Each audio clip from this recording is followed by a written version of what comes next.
Hello everybody and welcome to another brew day. It's brew number 2 of 2022. I'm off to a good start this year. I was supposed to be ice fishing today, but it's too windy. I went out yesterday to Green Bay and it was very windy and I had a hard time even setting up my ice shanty. It was blowing all over the place. I had to sit on it and put some extra weight on the clamshell just to hold it down yesterday. And then halfway through the day while I was fishing, I felt quite a shake on the ice, and that I thought is not good. So not catching any fish anyhow, I decided to just pack up and get off the ice. It was just too much of a pain in the butt trying to be out there. But I got off the ice pretty quick, drove down the road to another park. There's a nice bluff up at the top of the park where you can see the entire lake. I went out, took a look, and my fear was correct. What had happened was about 1,000 yards out from where I was sitting on the ice, a large sheet broke loose from the wind and started to float away. But when that broke, it shook the ice that I was sitting on. So I'm glad I got off the ice when I did. I'm sure I would have been okay. It was 8 to 10 inches of ice. But yeah, you don't want to take a chance and be on the next ice floe that breaks from the shore and continues to start floating out into the lake.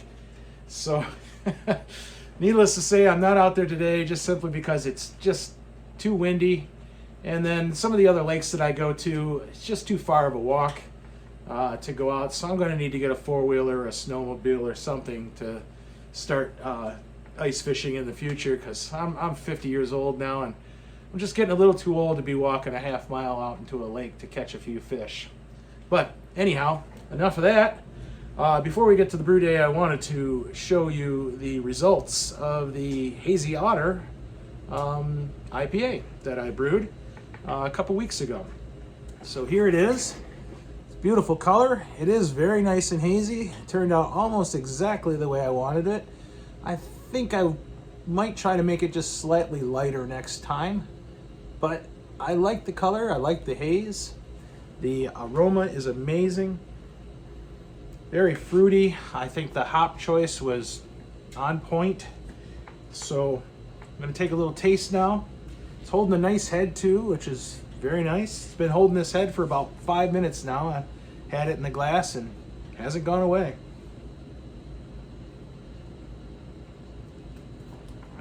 Oh yeah, that's fantastic. Lots of fruity flavors. Just the right amount of bitterness to kind of curb that, and not a terrible amount of malt flavor. It's kind of cold right now. Maybe when it warms up, it'll get a little bit more malty. I'm going to let it warm up for a little bit, and we'll see later on in the video. I'll let you know if the malt comes through. But it's a pretty good beer. I'm very happy with this one. I think I might tweak a couple of things, like make it slightly lighter. I might tweak a little bit of the hop additions too, but for the most part, it's a good first try. I think it's really, really tasty. Oh yeah, it's fantastic. So anyhow, we're gonna get to the brew day. Today I am brewing a HAMMS clone, which I've done a couple of times. The first time I brewed it, you can do this two ways. You can do this with flaked maize, or you can do it with corn grits. Now, if you do it with corn grits, you're going to have to do a cereal mash, which takes more time. First time I brewed this beer, I did it with corn grits. I did the whole cereal mash, went through the whole process. Turned out really, really good. I took it to a party and it was gone in less than 2 hours. But one of the things I didn't do correctly the first time was the lagering process. So although it was a good beer, it wasn't lagered correctly, so it was different. The second time I brewed it, I decided to do it with flaked maize just to save some time. That turned out much better, and I did get the lagering process pretty much correct. So it was a little lighter in flavor, a little clearer because of the lagering process. And so I was very happy with that. Again, I took that to a party and it was gone in about 2 hours. So if you know anything about Wisconsin, HAMMS is one of the beers that is regularly drank here in the state. So I like to brew this at least once a year, if not twice. I had it brewed last summer, and now I'm brewing it again. I'll probably brew it again late in the summer, because I just like to have this on the Keezer from time to time. So let's go over the recipe, and I'll go over all the processes that you need to do in order to make this beer. Today we are making a 5-gallon batch. So here are the ingredients. We have 6-row pale ale malt, and that's going to be 72% of the grist, or 8 pounds. Next, we have flaked maize. That's going to be 18% of the grist, or 3 pounds. Then I'm adding in about 1/3 of a pound of rice hulls, because this can make the mash sticky, and you can end up with a stuck mash. And since I have 3 pounds of it, I just wanted some insurance. Then our hop additions for the day are going to be Hallertau and Tettnang. So we're going to be adding 0.6 ounces of Hallertau and 0.6 ounces of Tettnang at T-60. And then we're going to add in 0.6 ounces of Hallertau at T-15. The yeast that we are using for today is Imperial Global. It did call for a 2032 Y yeast, or I think it was a WLP 860 if I'm correct. I'm not quite sure, but I will correct that in the editing process if I got that wrong. But both those yeasts were not available at the store today, so I went with Global, which I've had some good luck with in the past making lagers. And then, of course, no day is complete without my hot scotchy, and today is the tried and trusted Abelauer.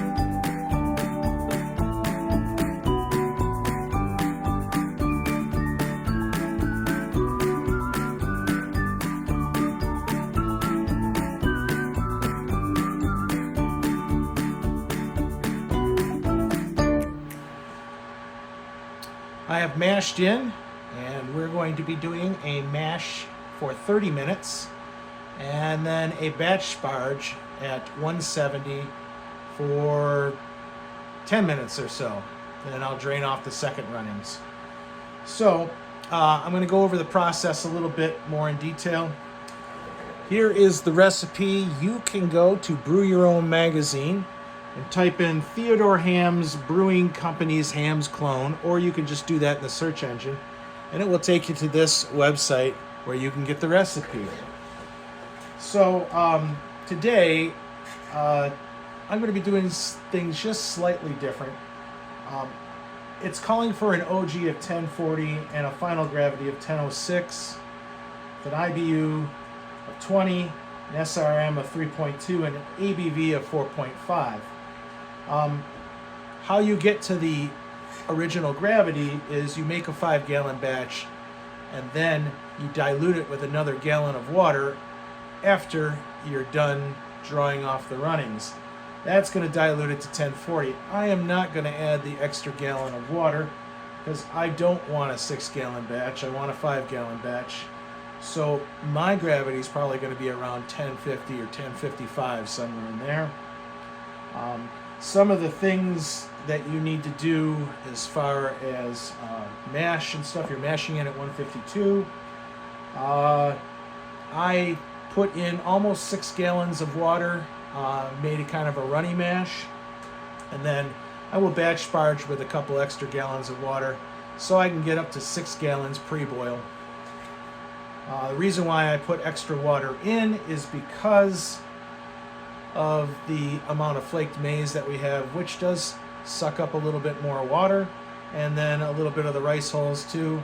If you want to do the cereal mash with the corn grits, you'll have to go through some processes, bringing the temperature up to like 122. You'll be stirring for a while as you bring the temperature up to 150, 158, and then you're going to boil that after that for 30 minutes to draw out the sugars from the corn grits.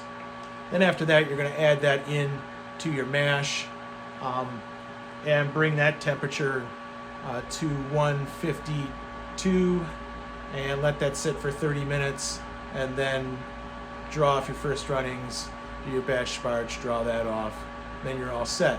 So the only thing that doing the corn grit cereal mash version of it is time.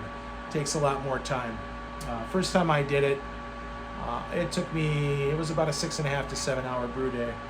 Now it's cut down to about 4.5, maybe 5 when I'm done cleaning. So it still turns out to be a pretty good beer with the corn maize, and I'm pretty happy with it. Definitely tastes a lot better than the HAMMS that you can get from the store today. This is a pre-Prohibition recipe, so it's probably going to be a little bit different than what they're making today. So here is the first drawings after about 30 minutes, and I have decided that I'm going to recirculate for about another 15 minutes or so. I just want to clear that up a little bit more. But this is going to be my hot scotchy drink, and I've already added the scotch to it. Took a gravity reading, and it's a little lower than I expected, actually. It's 1052. So that's probably about where I'm going to be at even after the next 15 minutes is 1052. So I might actually be a little lower. I might be right around 1045 as a OG after I'm done boiling and everything, so might be closer than I thought it would be. But anyhow, here's another hot scotchy. Oh, that's delicious. 6-row. Corn really doesn't add too much to it. It's all that 6-row maltiness, and it's pretty good.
The brew day is complete, and here is the final product.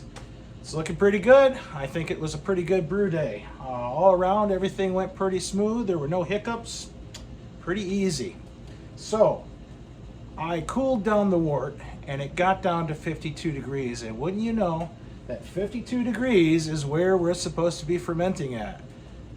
What a lucky break. So, I basically just run the tap water through the plate chiller, and it's been so cold outside. Today, I think we got up to 14 degrees. So the groundwater is pretty cold, and it came out exactly at 52. So that's what we're going to be fermenting at. But towards the end of fermentation, we're going to be ramping it up to 60. So once I notice the krausen starting to drop a little bit, I'm going to start ramping it up. I'll have to put it inside my fermentation chamber and wrap a heating pad around it to start bringing that temperature up. But that should work out perfect. After that, we're going to throw it in the keezer, and we are going to cold crash it down to 40 degrees. I think earlier in the video I said 38, but it's supposed to be 40. So we're going to bring it down to 40, and we're going to lager it for about 4 to 6 weeks. That's what they're suggesting here. Hope you enjoyed the video. Another Hazy Otter to end the day.